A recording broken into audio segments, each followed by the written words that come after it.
Selamat datang di Pena Kehidupan. Kisah nyata dan viral. Hari ini, kami akan membawakan kalian kisah nyata yang viral dan penuh intrik berjudul, Ketika Cinta Berubah Jadi Pengkhianatan.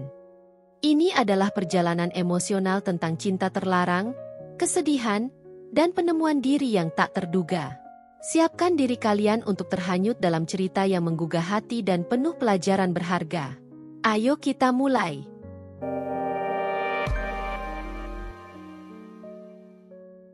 Namaku Dina.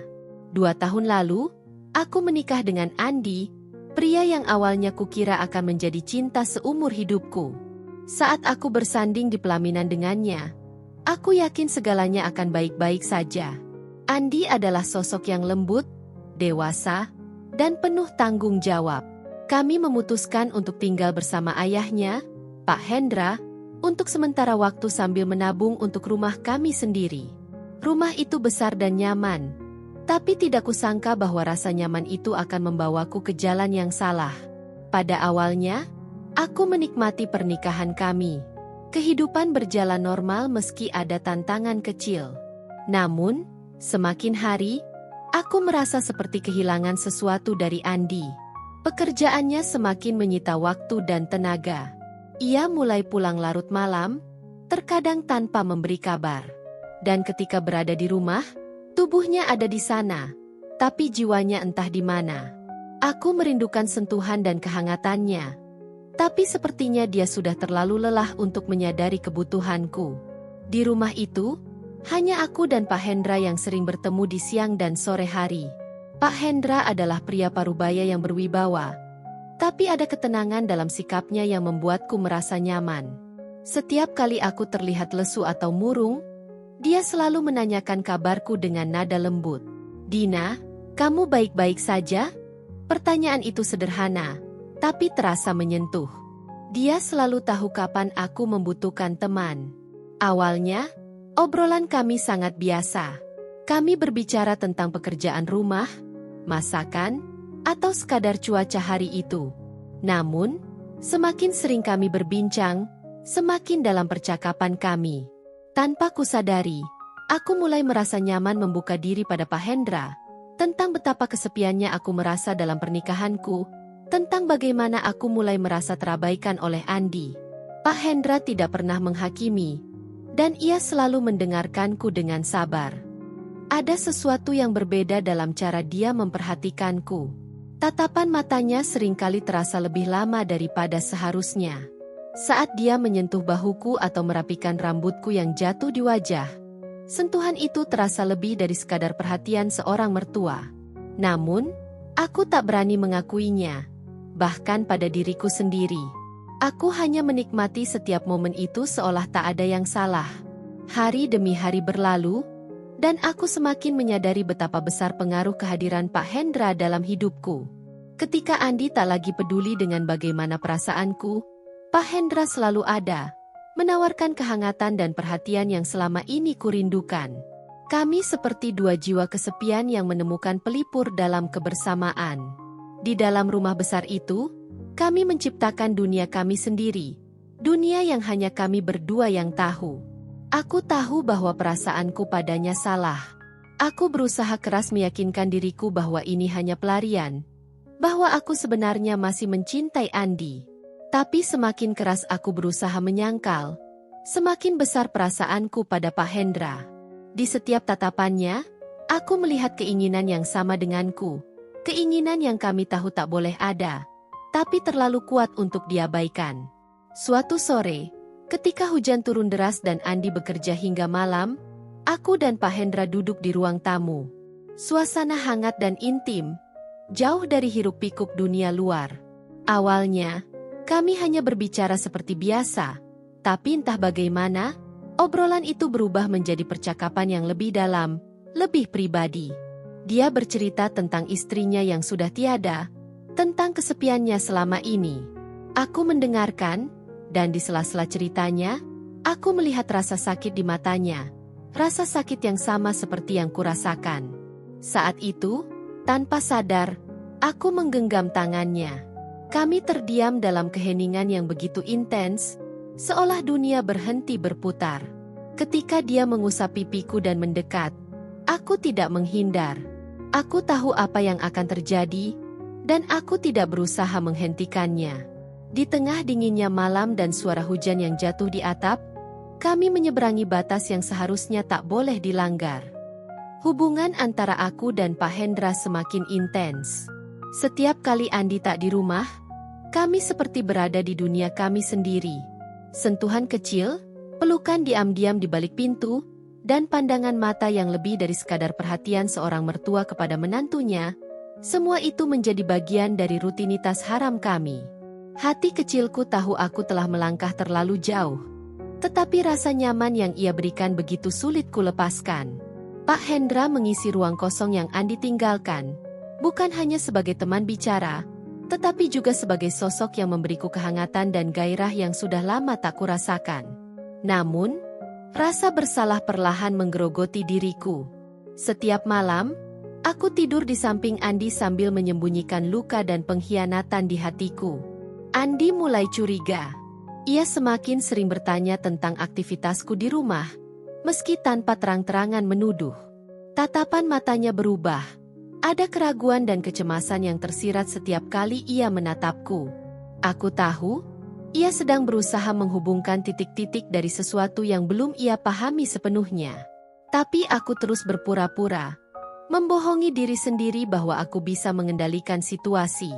Suatu sore, saat Andi sedang bekerja, aku dan Pak Hendra menikmati waktu di ruang tamu seperti biasa. Kami duduk berdekatan, berbincang ringan sambil tertawa.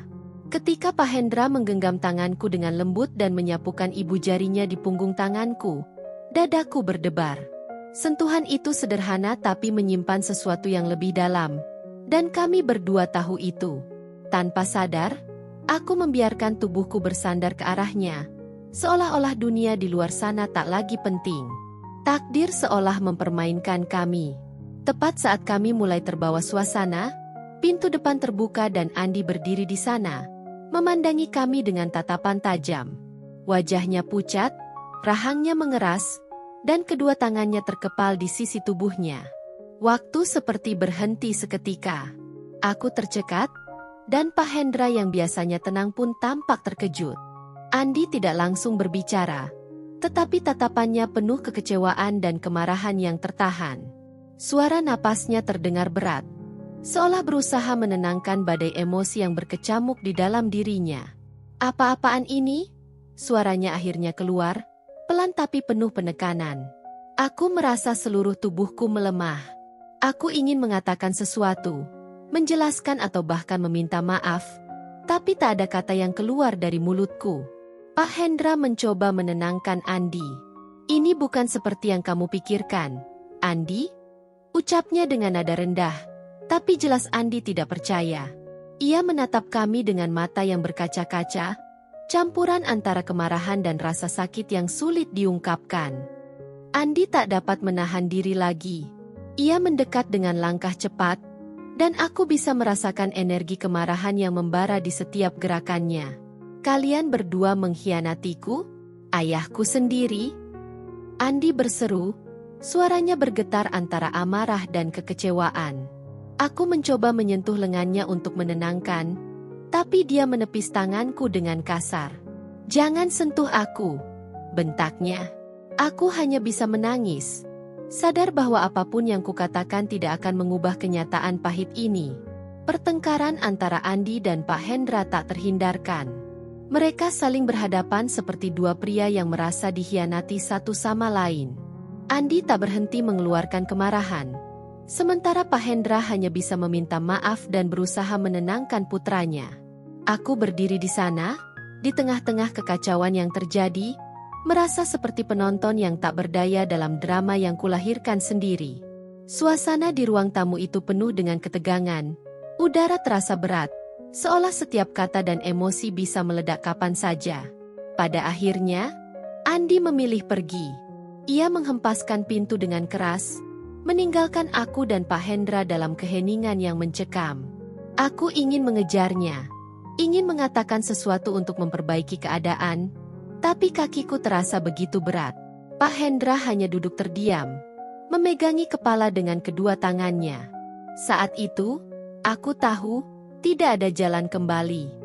Kami telah melewati batas yang tidak bisa diperbaiki dengan kata-kata atau permintaan maaf.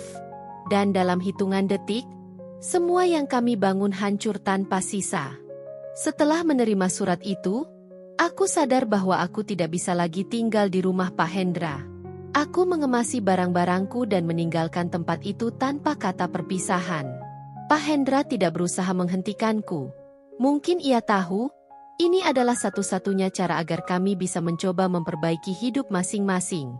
Saat melangkah keluar dari rumah itu, aku merasa seperti membawa beban dunia di pundakku. Setiap langkah terasa berat, dan di dalam hatiku, aku tahu aku meninggalkan bagian dari diriku yang takkan pernah kembali. Hari-hari setelahnya terasa seperti mimpi buruk yang tak berujung. Aku pindah ke sebuah kontrakan kecil, jauh dari tempat tinggal lama kami. Setiap malam, aku terjebak dalam pikiran-pikiran tentang apa yang telah kulakukan.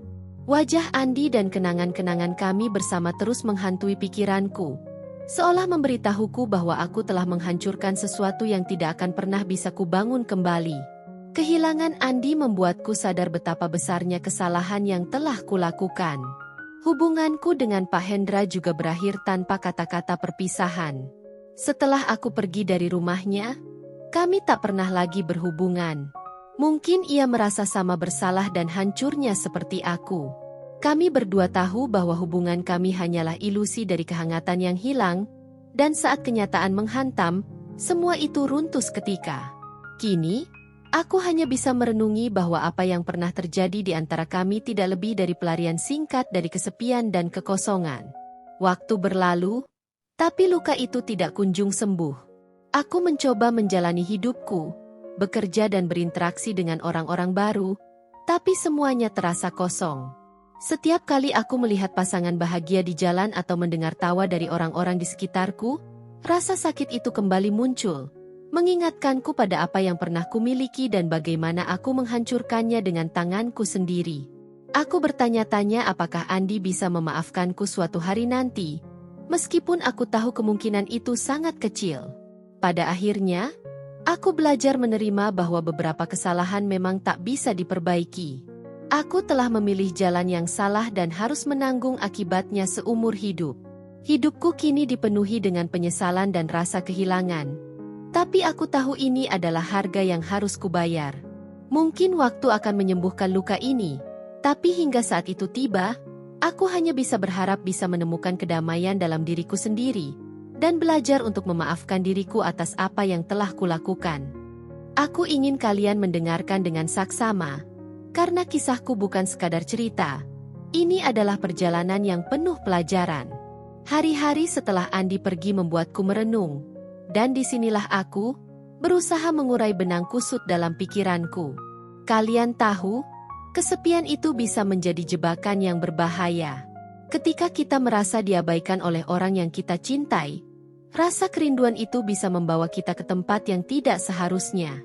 Aku mengingat saat-saat ketika perhatian Pak Hendra mengisi kekosongan dalam hidupku. Awalnya, semua terasa manis. Namun, seiring berjalannya waktu, aku tersadar bahwa aku telah menyimpang dari jalan yang benar. Keintiman yang lahir dari pengkhianatan tidak pernah membawa kebahagiaan sejati. Sekarang, saat aku melihat kembali, aku menyadari betapa berharganya cinta yang tulus dan bagaimana seharusnya kita menjaganya. Pernikahan bukanlah tentang selalu merasa bahagia atau diperhatikan setiap saat. Ada masa-masa sulit, saat cinta diuji oleh kejenuhan dan kesalahpahaman. Disitulah komitmen dan kesetiaan seharusnya berperan. Seharusnya, ketika Andi tampak lelah dan jauh, aku harusnya berkomunikasi, berbicara jujur tentang perasaanku, bukan mencari pelarian di tempat yang salah. Pengkhianatan yang kutuai hanya menyisakan luka, bukan hanya untuk Andi, tetapi juga untuk diriku sendiri. Rasa bersalah yang terus menghantuiku, membuatku terjaga di malam hari, merindukan kehadiran sosok yang telah kutinggalkan. Tidak ada rasa sesal yang lebih berat daripada menyakiti orang yang seharusnya kita jaga dan cintai. Setiap kali aku melihat bayangan Andi, Setiap tawa yang dulu menghangatkan rumah kami, semua itu kini menjadi kenangan pahit yang terus menghantuiku. Jika ada masalah dalam hubungan kalian, ingatlah untuk tidak membiarkan kesepian dan emosi mengaburkan pikiran. Carilah solusi dengan kepala dingin. Cobalah untuk jujur satu sama lain. Karena masalah yang tidak diselesaikan hanya akan berakar dan tumbuh menjadi lebih besar. Jangan sampai kalian mencari pelarian yang hanya akan menambah kesakitan. Belajar untuk memaafkan diri sendiri adalah perjalanan panjang yang penuh liku. Kadang aku masih berjuang, merenungi kesalahan yang telah kulakukan. Aku tahu, setiap orang bisa membuat kesalahan besar, tapi yang penting adalah bagaimana kita belajar dari itu dan bertanggung jawab atas apa yang telah terjadi. Hidup tidak selalu memberi kita kesempatan kedua, namun kita bisa belajar dari pengalaman agar tidak terjatuh di lubang yang sama. Jaga hubungan kalian baik-baik. Kesetiaan dan kejujuran adalah kunci. Bahkan ketika keadaan terasa sulit, lebih baik menghadapi masalah bersama daripada mencari jalan keluar yang akan mengakibatkan lebih banyak rasa sakit. Pada akhirnya, kesetiaan adalah pondasi cinta yang bertahan. Dan jika kalian pernah melakukan kesalahan sepertiku, ingatlah untuk tidak terlalu keras pada diri sendiri. Belajarlah memaafkan diri, karena itu adalah bagian dari proses untuk tumbuh dan memperbaiki diri. Namun yang terpenting, berusahalah untuk tidak mengulangi kesalahan yang sama. Setiap hubungan itu berharga dan layak untuk diperjuangkan. Jangan biarkan rasa sesal menjadi warisan dalam hidup kalian, seperti yang terjadi padaku. Saat kita memilih jalan yang salah, kita juga memilih untuk meninggalkan banyak hal berharga yang mungkin tidak akan pernah kita dapatkan kembali. Terima kasih telah menyaksikan kisahku yang penuh pelajaran ini. Setiap pengalaman, baik dan buruk, membentuk siapa kita hari ini. Jika kalian ingin mendengar lebih banyak cerita nyata yang menggugah hati dan menginspirasi, jangan lewatkan konten kami berikutnya. Mari bersama-sama menjelajahi perjalanan hidup yang penuh makna dan pelajaran berharga. Sampai jumpa di cerita selanjutnya.